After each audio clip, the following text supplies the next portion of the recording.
It's another day, another gutom. Kaya ito, naghahanap na naman ako ng kakainan.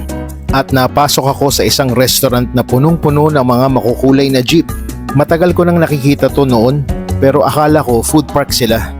Yun pala, isa silang restaurant who specializes on Filipino food with a very festive Filipino vibe. The name of the place is Mr. Jeepney at 131 Maginhawa Street, Diliman, Quezon City.